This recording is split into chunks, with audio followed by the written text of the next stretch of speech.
আল্লাহ রাসূল বলেন,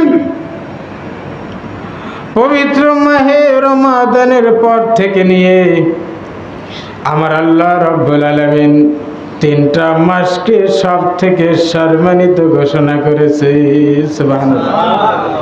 তার মধ্যে 1 নম্বর হচ্ছে জিলকদ, শাওয়াল, জিলকদ আর জিলহজ। এই 3টা মাসকে আমার আল্লাহ রাব্বুল আলামিন বান্দার জন্য উপহার স্বরূপ দিয়েছে। কান সুবহানাল্লাহ। কেন উপহার স্বরূপ? এই 3 মাসকে বলা হয় পবিত্র হজের মৌসুম। যেরকম কি পবিত্র হজের মৌসুম, বিশেষ করে জিলহজ। এই জিলহজ মাসে হাজিরা ওই মদিনাতুল মুনাওয়ারায়, মক্কা, আল্লাহ রাব্বুল আলামিনের পবিত্র হাকিমে কাবা বাইতুল্লাহর উদ্দেশ্যে বান্দা যখন রওনা দেয়, আর বান্দা আল্লাহকে ডেকে বলে লব্বাইক আল্লাহুম্মা লব্বাইক, ইন্নাল হামদা ওয়ান নি'মাতা লাকাল মুলক লা শারীকা লাক। রব্বুল আলামিন, আমি তোমার রওজা পাকে হাজির। সুবহানাল্লাহ। আল্লাহ, আমি তোমার হাকিমে কাবা হেরেম শরীফের মধ্যে হাজির। আল্লাহ, তুমি ব্যতীত পৃথিবীর মধ্যে আর কেউ নিতা নাই। আল্লাহ, তুমি এক ও দ্বিতীয়, তোমার কোনো শরীক নাই। সুবহানাল্লাহ। তাহলে সেই জায়গায় যাওয়ার পর আল্লাহর উপরে কোনো নিতা নাই। আবার এই বাংলার জমিনে মক্কা থেকে ফিরে এসে দেখা যায় যে আমার নেতার চরিত্র ফুলের মতো পবিত্র, নামাজ পড়ে না, এক ওয়াক্ত। জোরে কান ঠিক কিনা? আমার প্রিয়জনেরা, দেখা যায় মক্কা শরীফের মধ্যে যাওয়ার পর আমি আর আপনি সবাই এক হয়ে যাই, ওই আল্লাহ রাব্বুল আলামিনকে মেনে নেই। আল্লাহ সব ক্ষমতার মালিক, সব ক্ষমতাধর। কিন্তু যার যার নিজ দেশে যাওয়ার পর আবার আমরা কেন ওই আল্লাহরেই ভুলে যাই? এখান থেকে শিক্ষা গ্রহণ করতে হবে। আমার প্রিয়জনেরা, কোরবানির চ্যাপ্টার, কোরবানির বিষয় যদি বুঝতে হয়, 3টা বিষয় আমাকে আপনাকে বুঝতে হবে। তার মধ্যে 1 নম্বর বিষয় হচ্ছে কোরবানির ইতিহাস। যেরকম কি কোরবানির ইতিহাস। 2 নম্বরে কোরবানির মর্যাদা। 3 নম্বর কোরবানির মাসলা মাসাইল। এখন আমি আর আপনি যদি মাসলা মাসাইল না জানি, তাহলে আমি আর আপনি কোরবানি কেমনে করব? ঠিক কি না? এই জন্য এগুলো জানার অত্যন্ত আমার আপনার জন্য জরুরি। ঠিক কি না? আমার প্রিয়জনেরা, কোরবানির ইতিহাস কোথা থেকে আসলো? বাবা আদম আলাইহিস সালামের কথা আমি গত জুমায় বলেছিলাম। আপনারা যারা খেয়াল করে শুনেছিলেন, আপনাদের মনে আছে বাবা আদম আলাইহিস সালাম আল্লাহ রাব্বুল আলামিনের সঙ্গে যখন নাফরমানি করলো, আল্লাহ বলল, আদম, তুমি শয়তানের অনুসরণ করিও না।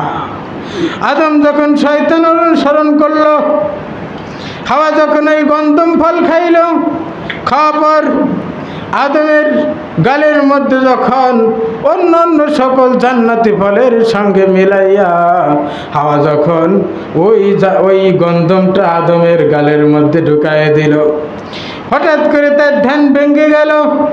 ধ্যান ভেঙে যাওয়ার সঙ্গে সঙ্গে ওনার গলার মধ্যে এইভাবে চেপে ধরল। এই হলক নালীটা যখন তিনি জোরে করে চাপ দিয়ে ধরল, ধরার সঙ্গে সঙ্গে তেনার এই ভারী মোটা অংশটা হঠাৎ করেই ভেঙে গেল। সুবহানাল্লাহ। ভেঙে যাওয়ার সাথে সাথে ওই মানে যে রসালো জুট জাতীয় দেখা যায় ওই গন্ধম অন্য অন্য ফলের রসের সঙ্গে মিশাইয়া দিয়েছিল, ওই গন্ধমের অংশটুকু আদমের পেটের মধ্যেই চলে গেল। নাউজুবিল্লাহ। আমার প্রিয়জনেরা, আল্লাহ রাব্বুল আলামিন ঘোষণা করে দিল, আদম, ও আদম, শুনে নাও, আমি আল্লাহ করলাম ঘোষণা, এই দুনিয়ার মধ্যে, এই জান্নাতের মধ্যে তোমার আর থাকা যাবে না। সুবহানাল্লাহ। আদম কয় যে আল্লাহ, আমার দোষ কি? দোষ করছে আমার বউ হাওয়া, এখানে তো আমার কোনো দোষ নাই। আল্লাহ কয়, আদম হাওয়া তোমার কি হয়? কয় যে আমার স্ত্রী হয়। কয় যে তাহলে হাওয়া যখন ওই গন্ধম গাছের গুড়ায় গেল তখন তুমি কোথায় ছিলে? কয় যে আল্লাহ আমি খেয়াল করি নাই। এখন আল্লাহ কয় যে আদম শোনো, হাওয়া যখন ওই গন্ধমের ফল ছিঁড়ে অন্য অন্য ফলের সঙ্গে রস করলো তখন তুমি কোথায় ছিলে? আদম কয় যে আল্লাহ আমি খেয়াল করি নাই। আল্লাহ কয়, আদম তোমার স্ত্রী যখন ওই ফল ছিঁড়ে রস করে যখন তোমার গালের মধ্যে ঢুকায় দিল, যখন তোমার পেটের মধ্যেই চলে গেল, তখন তুমি কোথায় ছিলে? আদম কয় আল্লাহ আমি খেয়াল করি নাই। আল্লাহ কয়, ও আদম শোনো, হাওয়া তোমার বউ, তোমার স্ত্রী, তুমি তোমার বউরে কেন খেয়াল করবে না? এই খেয়াল না করার কারণেই আমি আল্লাহ রাব্বুল আলামিন করলাম ঘোষণা, তোমার এই বেহেশতের এক মুহূর্ত থাকা চলবে না। সুবহানাল্লাহ। দুনিয়ার মধ্যে পাঠায় দিলেন।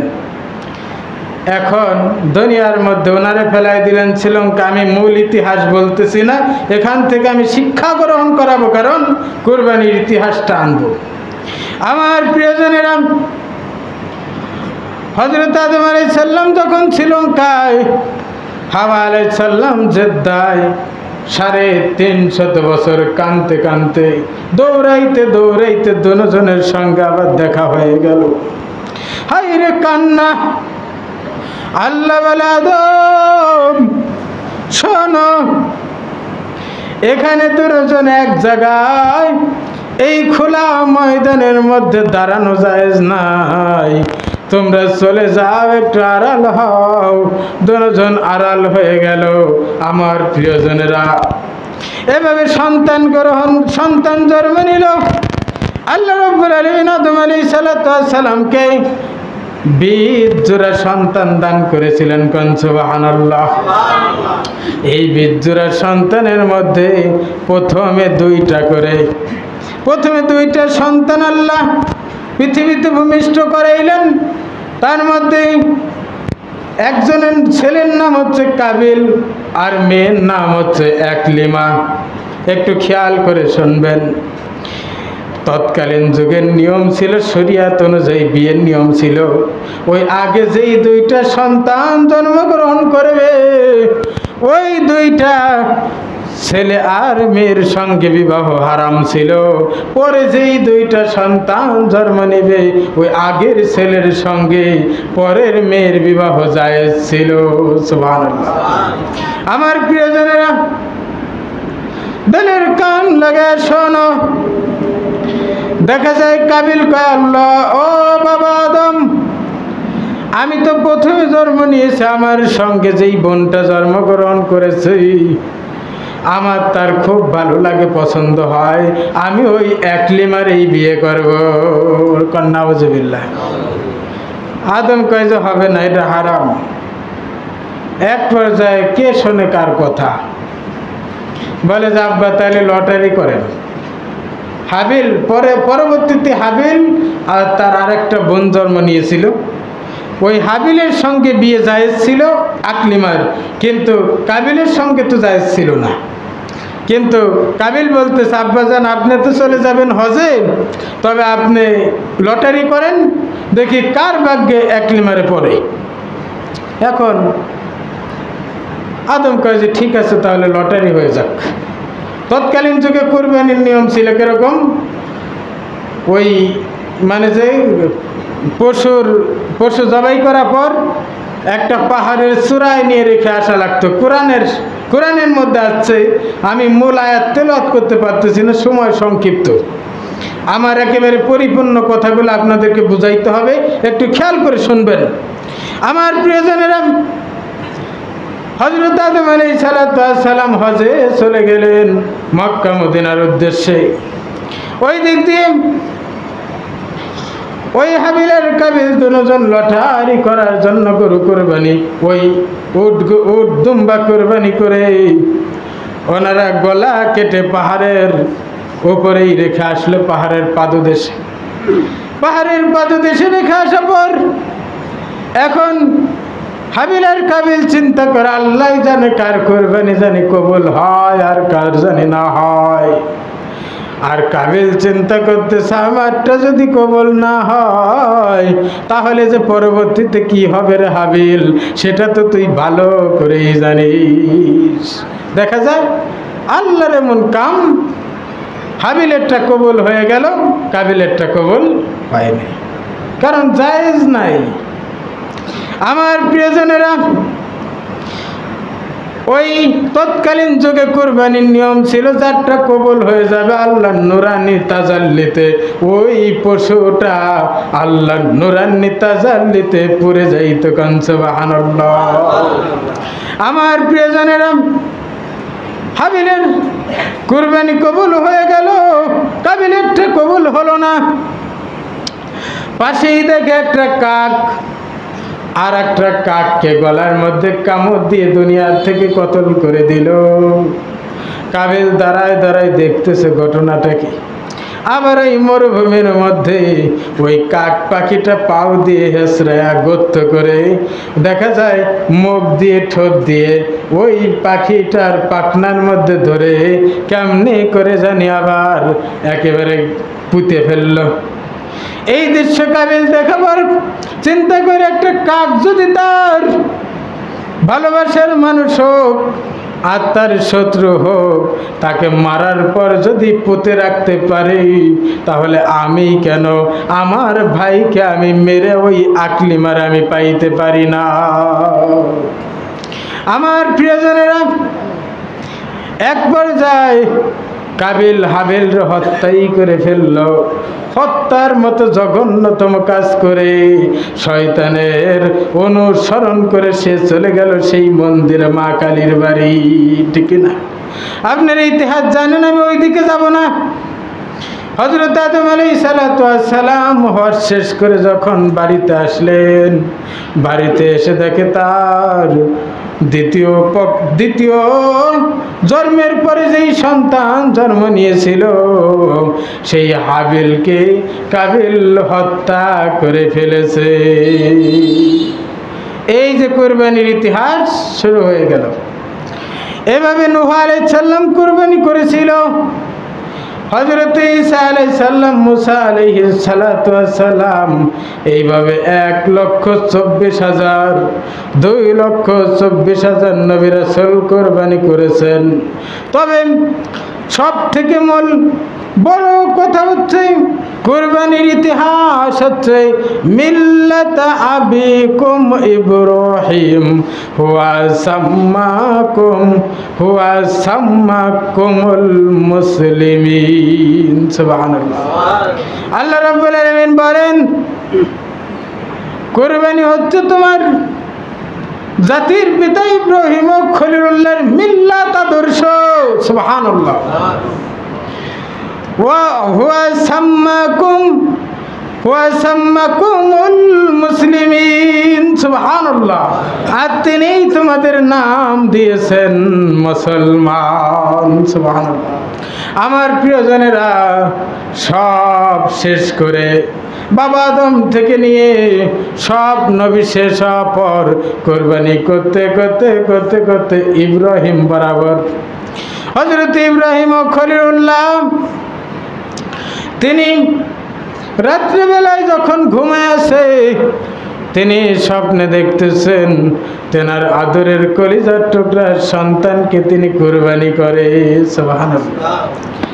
98 বছর বয়স যখন ইব্রাহিমের, ওই মুহূর্তে তিনি ওই সন্তানটাকে আল্লাহ রাব্বুল আলামিন তাকে দেয়, যার নাম ইসমাইল জবিউল্লাহ। 98 বছর বয়সে তিনি একটাই মাত্র ছেলে পায়, যার নাম ইসমাইল জবিউল্লাহ। বাপও নবী, বেটাও নবী, ঠিক কিনা? আমার প্রিয়জনেরা, উনি 98 বছর বয়সে বৃদ্ধকালে এসে উনি যখন এই পুত্র সন্তানটারে পায়, পাওয়ার পর দেখা যায় ছেলের ভালোবাসা মহব্বতে আল্লাহর ইবাদত থেকে একটু কেমন জানি দূরেই সরে গেছে।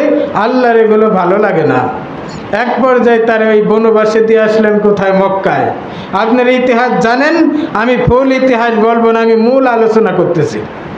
আমার প্রিয়জনেরা, বনবাসী দিয়ে আসলো ইব্রাহিম ও খলিলুল্লাহর বয়স যখন 120, জোরে কান কত? 120 বছর যখন হযরত ইব্রাহিম ও খলিলুল্লাহর উনি স্বপ্নে দেখে ওনার কলিজার টুকরা সন্তানকে উনি কুরবানি করে। সুবহানাল্লাহ। উনি চিন্তা করে আমার কলিজার টুকরা সন্তানটা আমি কেমনি কুরবানি করব? এটা তো হতেই পারে না। ঠিক আছে, জানের বদলে আমি জান দেব। পরের দিন সকালবেলা উনি 100 উট কুরবানি করে দিলেন।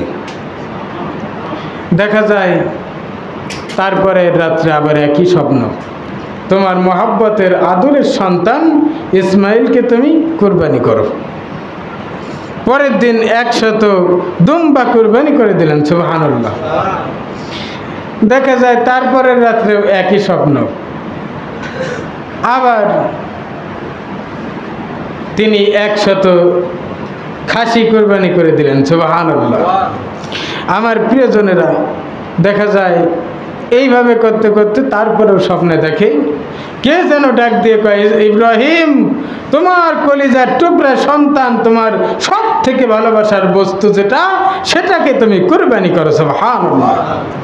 হযরত ইব্রাহিম ও খলিলুল্লাহ তিনি আর সহ্য করতে পারলেন না, যেহেতু আল্লাহ আমার কুরবানিতে খুশি না, ঠিক আছে, আমি আমার ভালোবাসার, আমার মহব্বতের বস্তু আমার ইসমাইলকে আমি কুরবানি করবো, এতে কোনো সন্দেহ নাই।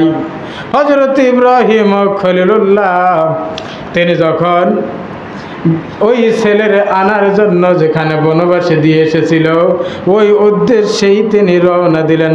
সুবহানাল্লাহ। হাজিরাকে ডাক দিয়ে কয়, বিবি, বিবি রে, তোমার ওই আদরের সন্তানটা আমার হাতে সুন্দর করে সাজায়া গুছায়া, সুন্দর করে গোসল করাইয়া তোমার ছেলেটার আমার হাতের মধ্যে দিয়ে দাও, আল্লাহ দাওয়াতে আমি নিয়ে হাজির হব। সুবহানাল্লাহ। হাজিরা কয়, ঠিক আছে, যেহেতু আল্লাহ রাব্বুল আলামিন আপনারে দাওয়াত করেছে, আপনার ছেলেরে নিয়ে, আপনি মহব্বতের সন্তানটারে নিয়ে আল্লাহর দাওয়াতে আপনি মহব্বতের সঙ্গে রওনা দেন। সুবহানাল্লাহ। সাজায় গোছায় দিল, রওনা দিল। যাইতে যাইতে যখন তৎকালীন যুগে মিনা বাজার বলা হতো, যেখানে কোরবানি করা হয়, আমার প্রিয়জনেরা, এখন যেই সমস্ত হাজিরা এই 9 জিলহজ, আজকে চলতেছে 2 তারিখ, 9 জিলহজ হাজিরা যেখানে কোরবানি করে সেই জায়গাটার নাম হলো মিনা। যেরকম কি এই মিনা তৎকালীন যুগে মিনা বাজার বলা হইতো। ওই মিনা বাজারের উদ্দেশ্যে ইব্রাহিম আলাইহিস সালাতু ওয়াস সালাম তার কলিজার টুকরা সন্তান মহব্বতের বস্তু নিয়ে আল্লাহর দরবারে হাজির। সুবহানাল্লাহ। আমার প্রিয়জনেরা, কতটুকু আল্লাহর মহব্বত করলে ওই মাহবুব বান্দা, ওই আল্লাহর বন্ধু তার কলিজার টুকরা সন্তানটারে পৃথিবীর থেকে কতল করা নয়, জানের বদলে জানের সদকা দিতে পারে। ঠিক না? আমরা হলে পারবো? আল্লাহ তাদেরকে কেমন করে সৃষ্টি করেছিলেন, কেমন করে তৈরি করেছিলেন।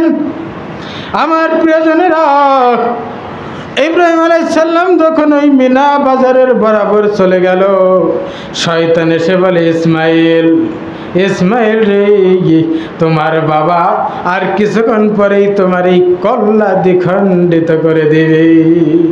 শয়তান চিন্তা করতেছে, এখন যদি এই কুরবানিটা যদি হয়ে যায়, তাহলে প্রত্যেকটা মুসলমানের জন্য এটা একটা ওয়াজিব আমল হয়ে যাবে। আমি তো হতে দেব না, পথের মধ্যে বাধা দিই, যা থাকে কপালে হবে কাল সকালে। ঠিক কিনা?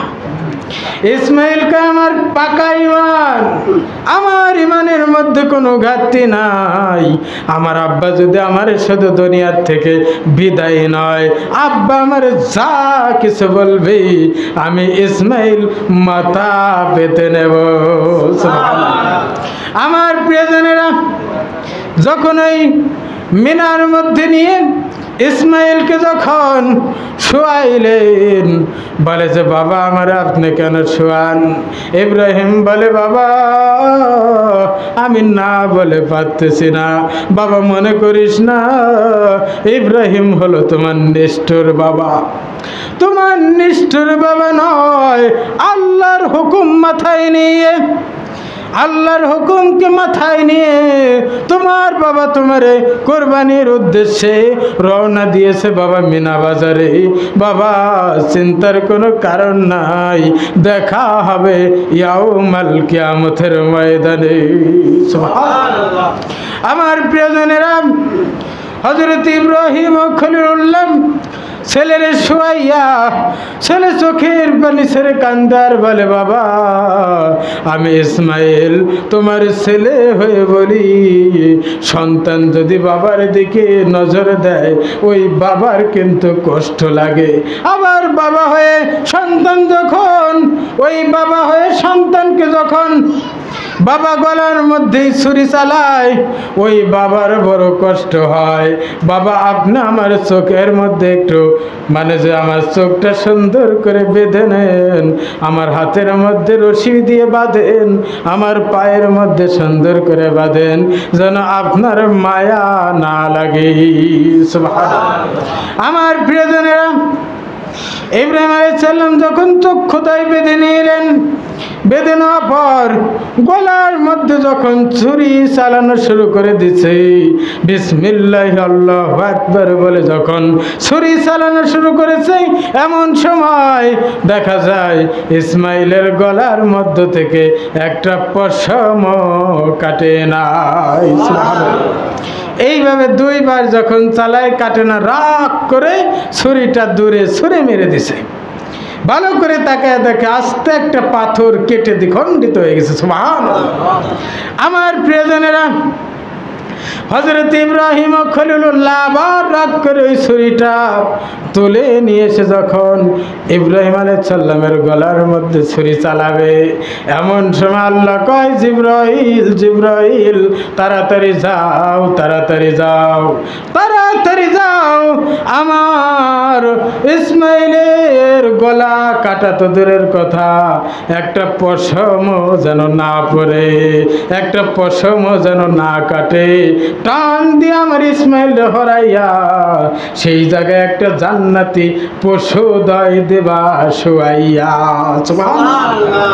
আমার প্রিয়জনেরা, হযরত ইসমাইল আলাইহিস সালামকে টান দিয়ে দেখা যায় একটা জান্নাতি একটা দুম্বা শোয়াই দেওয়ার পর জিবরাইল আলাইহিস সালাম এখন তাকবীর পড়তেছে। আপনারাও পড়েন আল্লাহু আকবার, আল্লাহু আকবার, লা ইলাহা ইল্লাল্লাহ, আল্লাহু আকবার, আল্লাহু আকবার, ওয়া লিল্লাহিল হামদ, আল্লাহু আকবার, আল্লাহু আকবার, লা ইলাহা ইল্লাল্লাহ, আল্লাহু আকবার, আল্লাহু আকবার, ওয়া লিল্লাহিল হামদ।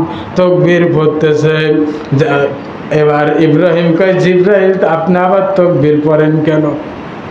জিবরাইল বলে আল্লাহর পয়গম্বর, আমার আল্লাহ রাব্বুল আলামিন খুশি হয়ে তোমার কুরবানিকে কবুল করেছে। সুবহানাল্লাহ। তোমার কুরবানিকে কবুল করার কারণে ও ইব্রাহিম আল্লাহ রাব্বুল আলামিন আমার কাছে পয়গাম পাঠাই দিয়েছে। সুবহানাল্লাহ। ইব্রাহিম কয় আমার ইসমাইল তো কুরবানি হয় নাই। আল্লাহ কয় ইব্রাহিম শোনো, ওই অগ্নিকুণ্ডের মধ্যে বেঈমানেরা তোমার যেদিন ফেলাই দিয়েছিল, তোমার গায়ে একটা পশম কি কেটেছিল? ইব্রাহিম কয় না তো। ও ইব্রাহিম আমি কি বলেছিলাম? ইব্রাহিম কয় কুলনা ইয়া নারু কুনি বারদা ওয়া সালামান আলা ইব্রাহিম। রহিম। আল্লাহু আকবার। আমি আল্লাহ রাব্বুল আলামিন আগুনকে ঘোষণা করে দিয়েছিলাম, ও অগ্নিকুণ্ডের আগুন, শুনে নাও, শুনে নাও, আমার ইব্রাহিমের গায়ের মধ্যে কষ্ট লাগা তো দূরের কথা, আমার ইব্রাহিমের গায়ের একটা পশমও যেন না পড়ে। সুবহানাল্লাহ। ও ইব্রাহিম, তুমি কেমনে বুঝলে আমি তোমার ছেলেরে নবী বানাবো, আর সেই ইসমাইল জবিউল্লাহর গলার পশম আমি আল্লাহ কাটবো? আমার প্রিয়জনেরা, তাহলে এই যে আসতেছে 9 তারিখ, এই 9 তারিখ হচ্ছে মানে যে কোরবানির দিন। জোরে কোন কি? 9 তারিখ দিন হচ্ছে কোরবানির, আর রাত্র হচ্ছে ইবাদতের। এই 10 দিনে আমার আপনার জন্য ইবাদতের জন্য একটা উত্তম পন্থা। এই রাত্রে নয়, 5 ওয়াক্ত নামাজ, নফল নামাজের পরে বান্দা আল্লাহর কাছে যা কিছু চাবে আল্লাহ সব কিছু কবুলান মঞ্জুর করে নেবে। আমার প্রিয়জনেরা, এই যে তাকবীর পড়লাম না, আপনাদের না বললে তো পারবেন না, এই জন্য আমি তাকবীরটা পড়েছি, কারণ এখানে শিক্ষণীয় আছে। 9 তারিখ থেকে 13 তারিখ পর্যন্ত। কত? 9 তারিখ থেকে 13 তারিখ। 9 তারিখ পড়বে আগামী শুক্রবার, কারণ আমার আসতে আসতে জুমা, কিন্তু তাকবীর শুরু হয়ে যাবে ফজরের পর থেকে। কখন? ফজরের নামাজের পর থেকেই তাকবীর শুরু হয়ে যাবে, মানে যে ফজরের পর 9 তারিখ ফজরের পর থেকে নিয়ে আবার 13 তারিখ এশারের পর পর্যন্ত, মানে যে তাকবীর ওয়াজিব। আমার ক্ষেত্রে, আপনার ক্ষেত্রে, বাড়ির স্ত্রীর ক্ষেত্রে, মানে যে পুরুষের ক্ষেত্রে, মহিলার ক্ষেত্রে, মুসাফিরের ক্ষেত্রে, প্রবাসীর ক্ষেত্রে, মক্কা মদিনা হাজিদের ক্ষেত্রে, সকলের ক্ষেত্রে ওয়াজিব। জোরে কোন সুবহানাল্লাহ। এখন আমি আর আপনি যদি এই তাকবীর না পড়ি, তাহলে আমাকে আপনাকে কিন্তু ওয়াজিব তরক করা হবে। যেমন সামর্থ্যবানের জন্য কোরবানি করা ওয়াজিব, যদি না করে বিরাট গুনাহগার হবে। তাহলে আমি আর আপনি এই তাকবীর যদি এই 4 দিন 5 দিন যদি পড়ি, আল্লাহ না করে এই তাকবীর পড়ার কারণে আল্লাহ আমার আপনার সেই কোরবানির সমপরিমাণ সওয়াব দিয়ে দিতে পারে। কোন সুবহানাল্লাহ। যেমন ইব্রাহিম বরাবর থেকে এসে কোরবানি চলে আসলো আমার রাসূল বরাবর। সাহাবায়ে কেরাম বলে, রাসূলুল্লাহ, ইয়া হাবিবাল্লাহ, কুরবানি কি? আল্লাহ রাসূল বলেন, কুল ইন্না সলাতি ওয়া নুসুকি ওয়া মাহইয়ায়া ওয়া মামাতি লিল্লাহি রাব্বিল আলামিন। সুবহানাল্লাহ। হে নবী, আপনি বলেন, আমার নামাজ, আমার কোরবানি, আমার জীবন, আমার মরণ সব কিছু আল্লাহর জন্য। সুবহানাল্লাহ। এখন যদি বলি কোরবানিটা করব খাজার নামে, হবে নি? একমাত্র কোরবানি হবে আমার আল্লাহর নামে। জোরে কোন, কার নামে? কোন বাপের নামে, কোন দাদার নামে, কোন খাজার নামে, কোন পীরের নামে, কারো নামে কিন্তু কোরবানি হবে না। তবে হ্যাঁ, হ্যাঁ বলবেন, যাবার হ্যাঁ কি? এই হ্যাঁটা হচ্ছে, আমি আর আপনি কোরবানি করলাম আল্লাহর হস্তে, তবে আল্লাহর কাছে বলা যায়, আল্লাহ, আমরা যেই কোরবানিটা করলাম, আপনি যদি খুশি হয়ে থাকেন, ও রব্বুল আলামিন, খুশি হয়ে আমার মা আর বাবাকে আপনি মাফ করে দিয়েন। সুবহানাল্লাহ। এইটা বলা যায়, কিন্তু বাবার নামে, খাজার নামে, পীরের নামে, কারোর নামে কোরবানি হবে না। আমার প্রিয়জনেরা, আল্লাহ রাসূল বলে, সাহাবীরা রে, কোরবানিটা হচ্ছে এমন একটা জিনিস, ত্যাগ তিতিক্ষা অন্তরের মধ্যে অহংকার মুক্ত করলে তোমার কোরবানি সম্পূর্ণ হবে। 4 ব্যক্তি ব্যতীত সবার কোরবানি আমার আল্লাহ কবুল করবে। 1 নম্বর অহংকারী, যেরকম কি। 2 নম্বরে শিরিক, যিনি সব সময় শিরিক করে, উঠতে শিরিক, বসতে শিরিক, আল্লাহ ব্যতীত অন্য কাউকে খোদা বলে মানে ওই যে সনাম সনাম আসে না নাই। আজকে দেখা যায় ইহুদি খ্রিস্টান হিন্দুদের থেকে আমি আর আপনি কিন্তু বড় শিরিককারী হয়ে গেছে, যারা কান ঠিক কিনা। মূল ফিনিশিং দিতে পারবো না। 3 নম্বরে মা বাবার অবাধ্যকারী সন্তান। 4 নম্বরে মানে যে পরনিন্দা করে যারা, একজনের দুর্নাম আর একজনের কাছে করে বেড়ায়। এই 4 ব্যক্তি ব্যতীত আল্লাহ সকলের হজ কবুল করে নেবে। সুবহানাল্লাহ। আমার প্রিয়জনেরা, আল্লাহ রাসূলের কাছে কি বলে, সাহাবায়ে কিরাম জিজ্ঞেস করি, ইয়া রাসূলুল্লাহ, ইয়া হাবিবাল্লাহ, হজের সওয়াব, কুরবানির সওয়াব আমরা কুরবানি না করে কেমনে পাবো?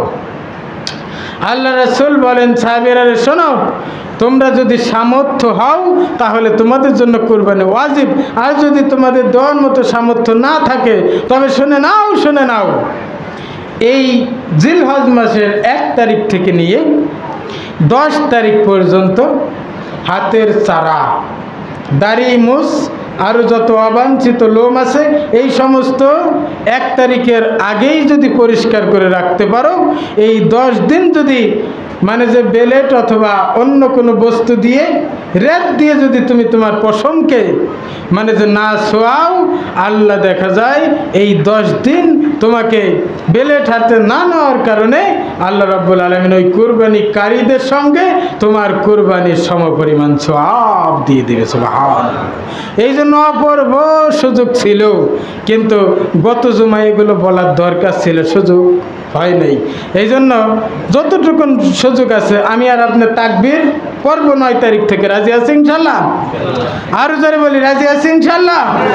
তাকবীর আমরা ফজরের পর থেকে 13 তারিখ পর্যন্ত পড়ব ইনশাআল্লাহ।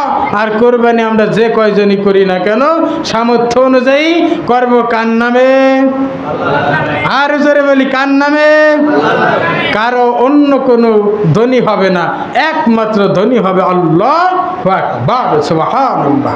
আমার প্রিয়জনেরা, যতগুলো আমল আছে এই মাসে, এই 10 দিন আমি আর আপনি যতটুকুন পারি, মানে যে ফরজ নামাজের পরে নফল ইবাদতের পাশাপাশি যতটুকুন আল্লাহর কাছে কান্নাকাটি করে আমি আর আপনি তওবা করতে পারি, আল্লাহ ওই মক্কার উদ্দেশ্যে হাজিরা, লাব্বাইক আল্লাহুম্মা লাব্বাইক বলে বলে তারা দৌড়াচ্ছে, আল্লাহ তুমি তাদের সঙ্গে আমাদের জীবনের সমস্ত গুনাহ খাতাগুলোকে মাফ করে দাও। সুবহানাল্লাহ। আল্লাহ রাব্বুল আলামিনের ওই আরশ আজিম পর্যন্ত কেঁপে উঠবে গভীর রজনীতে। আল্লাহ বলে, বান্দা শুনে নাও, ওই হাজিদের সঙ্গে আমি আল্লাহ রাব্বুল আলামিন তোমারেও মাফ করে দিলাম। সুবহানাল্লাহ। এই জন্য আল্লাহ রাব্বুল আলামিন যেন এই 10 দিন, আরও তো 8 দিন আছে, এই 10 দিন আমাকে আপনাকে বেশি বেশি করে আমল করার মতো তৌফিক দান করেন। 9 জিলহজ থেকে 13 জিলহজ পর্যন্ত আমাকে আপনাকে যেন তাকবীর ধ্বনি দেওয়ার মতো তৌফিক দান করেন। আল্লাহর হুকুম, রাসূলের আদর্শ, রাসূলের প্রেম, আউলিয়াদের প্রেম আমার আপনার অন্তরে ধারণ করার মতো তৌফিক যেন আল্লাহ তাআলা দান করেন। সকলে বলে আমিন। ওয়া আখিরি দাওয়ানা আলহামদুলিল্লাহ।